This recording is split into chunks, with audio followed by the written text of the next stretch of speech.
Hello and welcome to the latest episode of Glasgow Rangers Nation with me, your host, Owen, guys, bringing you your team every day. Daily news updates, breaking news, stories, rumours, transfer updates, new deals signed, podcasts, live streams, guys, so much content, all for you for the grand price of nothing. So please hit that sub, bring that notification bell, set it to all, so it'll always spring up on your mobile device or on your computer so you know when we are going live or we are bringing you some more content. Well, guys, it obviously has been another busy day in the city of Glasgow, especially on the blue side.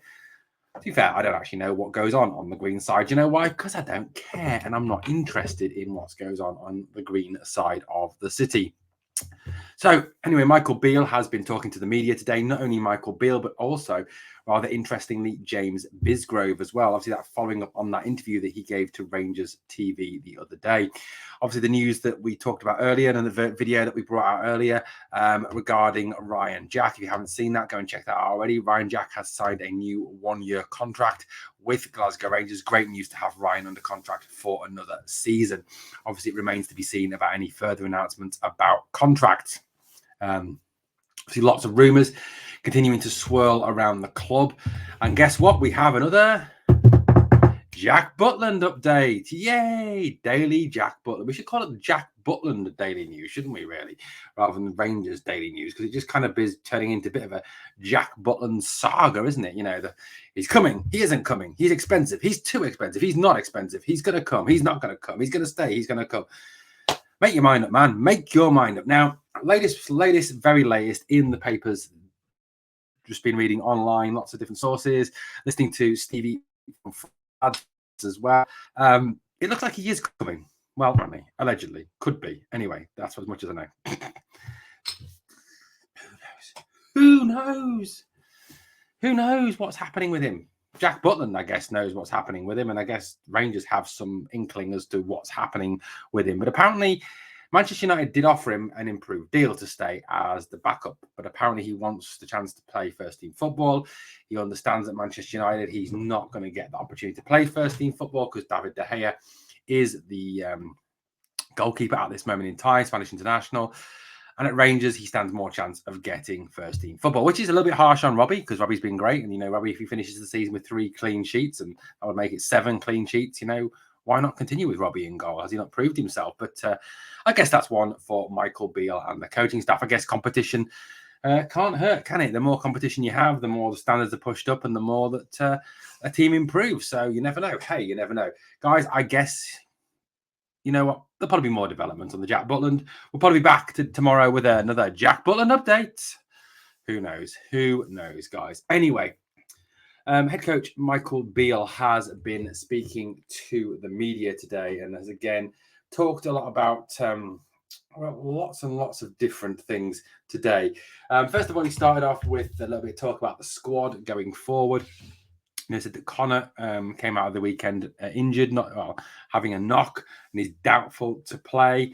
He said everyone else was fine, and he had certain players coming back into contention as well. Didn't really name names. You know, he talked about that. He talked about the fact, obviously, that, you know, that Goldson obviously picked up the knock. Now, that obviously adds that to Ben Davies. Now, if Davies isn't fit, are we looking at a Suter-King partnership on Sunday at Easter Road? That could be a possibility. You know, thinking about that going forward. He also spoke about Ryan Jack's contract and talked about how Ryan was a big part of the squad, not just on the pitch, but behind the scenes. You know, he's a Scottish homegrown player. He's got a lot of experience. And given the fact that there are players with a lot of experience leaving over the summer, it's important that they had someone like Ryan still in the squad.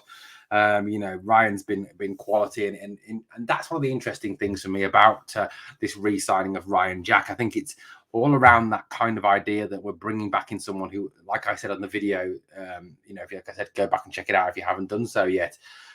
You know, Ryan brings that experience. He's a Rangers man. He knows what it is to play for Rangers.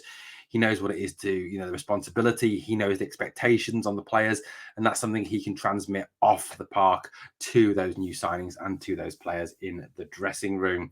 You know, he talked about the fact how well Ryan played on Saturday against Celtic, and basically said he was delighted for the fact that Ryan would be staying. Now, the next thing that Michael Beale was asked about was the deal for Jose Cifuentes. Now, obviously, there's been an awful lot of speculation around Cifuentes, and I obviously released a video the other day about that. Cifuentes is someone who is very highly rated in the MLS, seen as being a real talent, someone who is felt could have an impact in European football. He was asked how close is the deal for Jose Cifuentes from LAFC. Not really close, if he's being honest, said Beale. I pick up on these things in the newspapers. He's a very, very good player.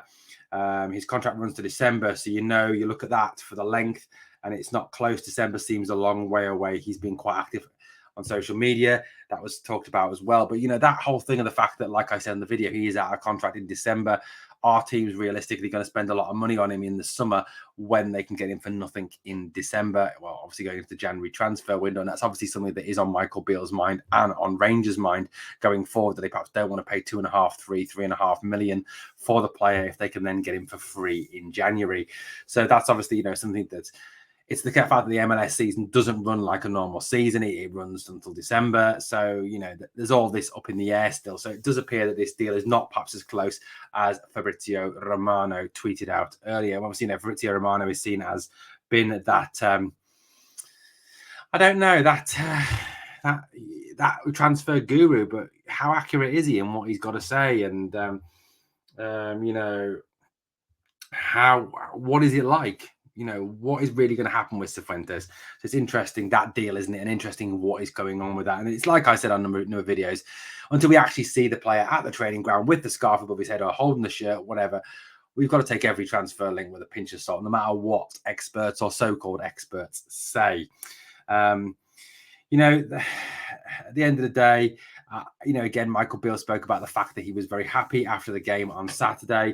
He talked about the fact that, that the players enjoyed the game, and he said it was a bit about proving a point as well. He talked as well about the fact that, in previous games against Celtic this season, that Rangers had played quite well, but had just not taken chances and made stupid mistakes, like the game at Parkhead, for example, and that they kind of were a little bit more clinical at Ibrox on Saturday. They were a little bit more, mistake-free, and that really benefited them. And the fact they were moving in the right direction, that was shown from the previous two games they played against Celtic, where Michael Beale obviously felt they were unlucky. But the whole thing constantly that he put across when he was questioned about this game on Saturday was the fact that he talked about the fact that we don't get carried away. It was just 3 points. Yes, it's great to get the victory. Yes, it's great to beat Celtic, but we don't need to get carried away about it. And I think, that's what all Rangers fans are feeling. And I think that's, and I know that lot from the side of the city have tried to blow it out of all proportion and say we are getting carried away. We want a trophy for winning a game against them. We want the Doesn't Matter Cup or the 3 points trophy. But I think it's just all part of their whole who they are, the classless individuals that they really are across the city. They really are not very well. He did constantly talk about how well the players performed. He talked about how Rabi and Fashion's pace caused them real problems at the back. And he thought that the whole team did perform very well. And that's very, very, very, very, encouraging. He said it was about a matter of being ruthless. And on that day, the things went in our favour. Like I said, in games before, they haven't gone in Rangers' favour. So yeah, that was obviously very much what the whole thrust of the talk about the Celtic game. He's talked obviously about players leave. He was asked about players leaving and players coming in again. He talked about the fact that all season the reporters had asked him about this, had bugged him about this, had questioned him about this, and he says in terms of that, he talked about the fact that Zach Lovelace and Bailey Rice would not play now for the rest of the season as they were away with England and Scotland in the Euro under-17s championships. Obviously, that no Lovelace or Rice available for the rest of the season. We also talked about the fact that big announcements would start to come after this weekend in terms of players staying, players going, transfers, etc., etc. That they were close on a number of things as regards those transfers. You also talk about the fact that they're going in towards the end of the season now. We are Saturday now in this final week of the Scottish Premier League season, and talked about it being tough. He talked about the fact that obviously the Hibernian, the Hearts and St Mirren are all still in competition for those European places, and then are pushing hard to get into the Europa League, and that there will be no easy games, and the fact that they needed to keep up with it and not slow down. They said that St Mirren and Hibs and Hearts would not be slowing down, and Rangers need to show that as well. That's obviously a big thing. There was then a lot of talk around about the Scottish Premier League as well, about the fact that the league, obviously, there is a huge gap between Rangers and Aberdeen in third. And what was Michael's opinion on this? And he talked very much and very intelligently about the fact that the problem is that the teams in Scotland, because of the size of the league, because of the way the league is organised, play the top 2, 3, 4 times a year.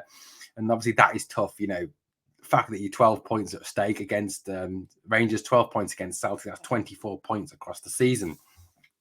Now, given obviously the fact that historically and obviously given monetary-wise, Celtic and Rangers are bigger, stronger financially, stronger on the pitch than most of the teams around them.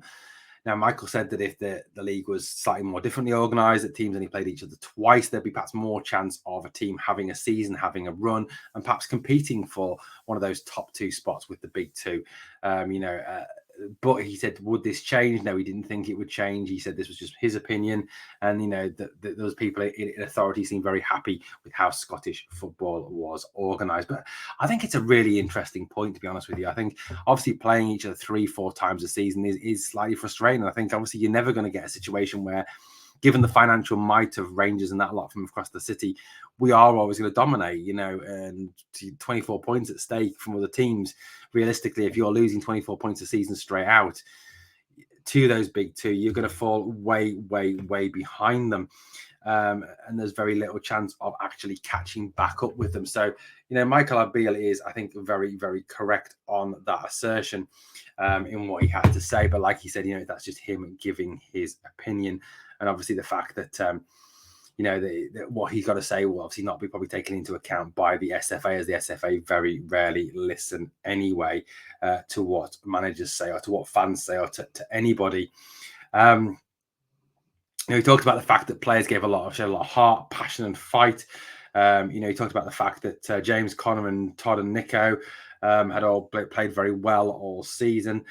He also talked about the fact that the centre-half position, that this season they'd suffered a lot of injuries, and the fact that they would be looking to strengthen the central defensive position next year to put more competition in place for Ben, Leon, Connor, John next season, and that would push up the standards. And he felt that the team had really suffered in the Champions League from a lack of strength in depth at that centre-back position. He talked about the fact that obviously there is a need to improve the squad. That constant theme that he's really talked about all year. He did joke about the fact that the signing of Dujon Sterling was close. Obviously, they needed a right back to push Tav, which obviously was which caused a bit of hilarity. He talked about how well John Souttar had played, and the fact that that John Souttar needs to continue to develop as he is, he needs to stay fit. And certainly would be a player who would be in contention for the national team if he continued to play as he did. One of the other major players talked about in the press conference was Todd Cantwell. Obviously, Todd Cantwell, who was absolutely outstanding against Celtic on Saturday, absolutely phenomenal. And this boy has done absolutely amazing since he's come in to the team, since he was reintroduced, since he was signed in January. He talked about the fact that he needs to keep up his work ethic. He needs to keep up his pressing. He needs to keep up that harassing, and that when he's not got the ball, to getting that ball back.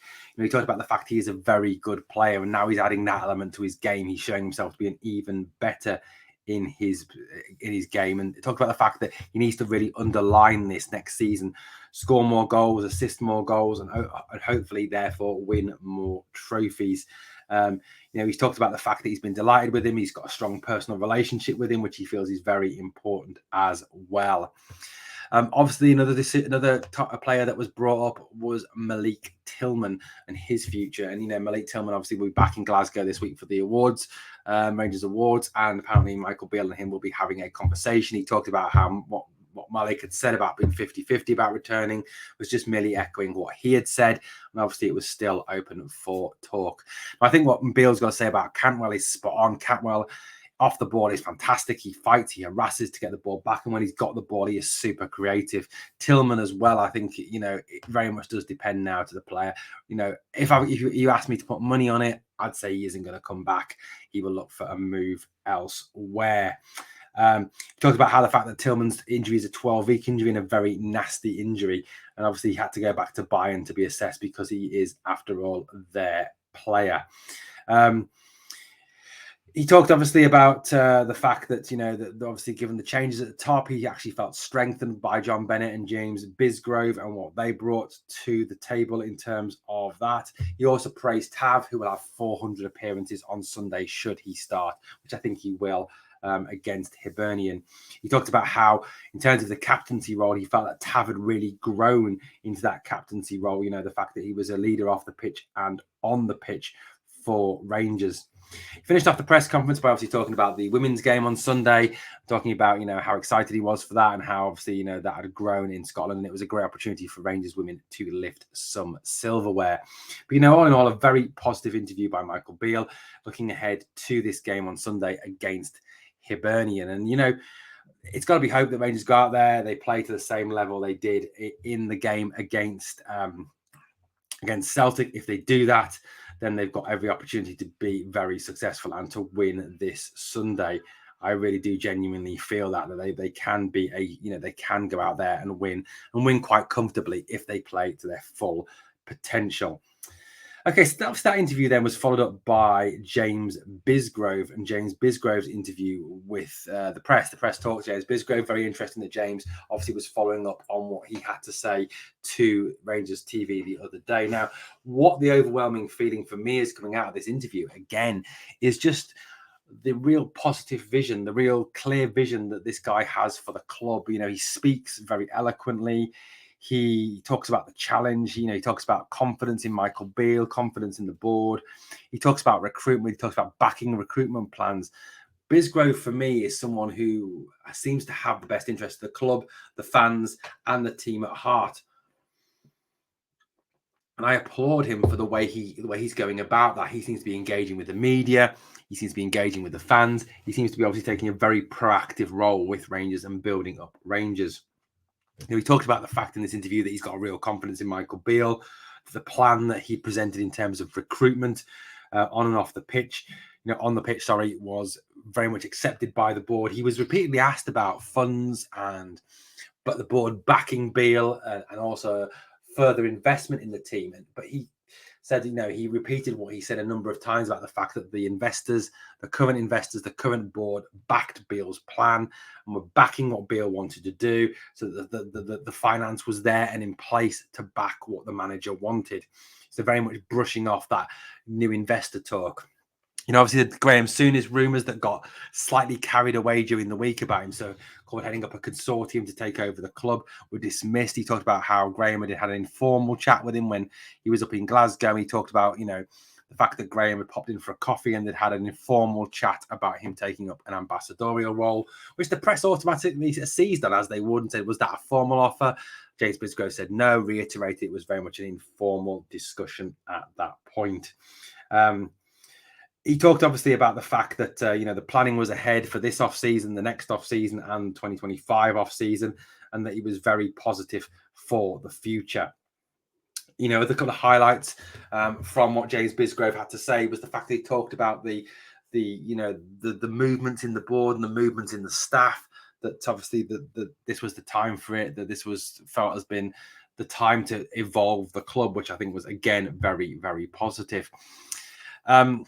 Bisgrove also talked about the safe standing and how that was under consultation. And, once they'd gone through the consultation process and once they talked through all the options and talked with the architects and talked with the league about how they can institute that, talked with the fans, because obviously some fans may be displaced from their seats, where the best locations were, then obviously they would make further announcements around that safe standing.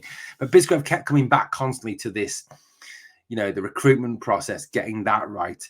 And talked about how, obviously the rest of things would come into place, the revenue streams, obviously from match day sales, etc.